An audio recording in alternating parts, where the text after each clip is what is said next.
Hello viewers, আসসালামু আলাইকুম। Welcome back to kitchen help.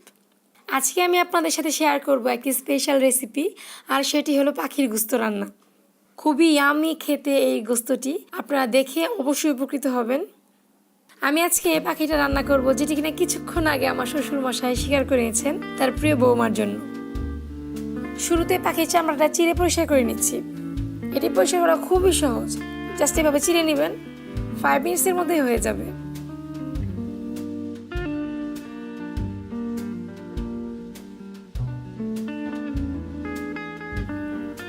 দেখুন পাখিটা পরিষ্কার হয়ে গেছে। এখন এটাকে ছোট ছোট পিস করে নিব, যেভাবে কবুতরের গোস্ত আমরা কেটে নিই ঠিক সেরকম করে। কাটা হয়ে গেছে, তাই ধুয়ে পানি ঝরিয়ে নিয়েছি। কড়াইয়ে পরিমাণ মতো পানি নিয়েছি। কিছুটা গরম হতে এর মধ্যে দিয়ে দিচ্ছি প্রায় 1 টেবিল চামচ আদা বাটা, 1 টেবিল চামচ রসুন বাটা, 1 চামচ জিরা বাটা, পরিমাণ মতো লবণ। এবার পাখির গোস্তগুলো এর মধ্যে দিয়ে দিব।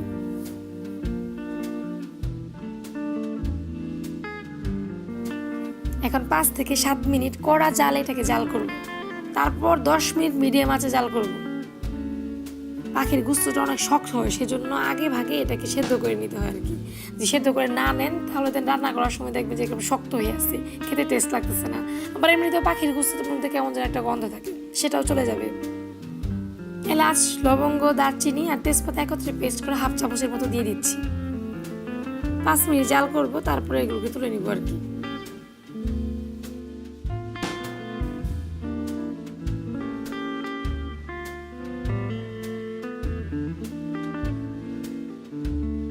মিনিট হয়ে গেছে, গোস্তগুলোকে তুলে নিচ্ছি।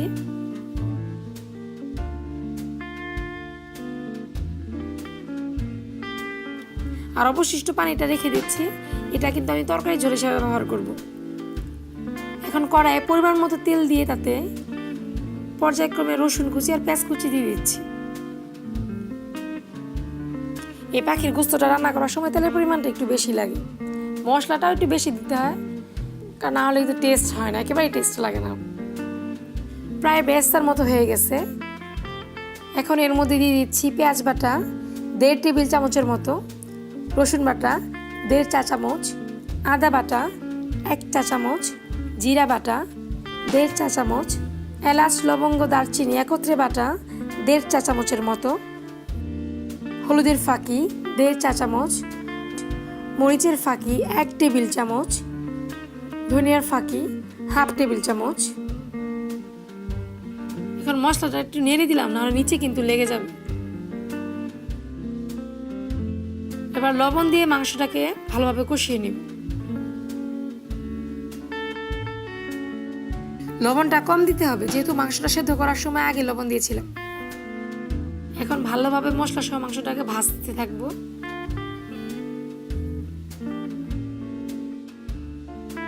এটা যত ভালো করে ভাজবেন, মশলাগুলো তত মাংসের ভিতরে ভালোভাবে প্রবেশ করবে। আবার সেই আগের কথা, গন্ধটাও থাকবে না।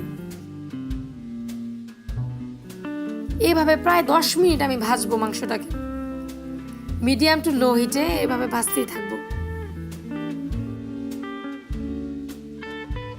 মাংসটা এরকম সুন্দরভাবে যখন ভাজা হয়ে যাবে, তখন প্রথমে রেখে দেওয়া স্টকটা দিয়ে দিচ্ছি।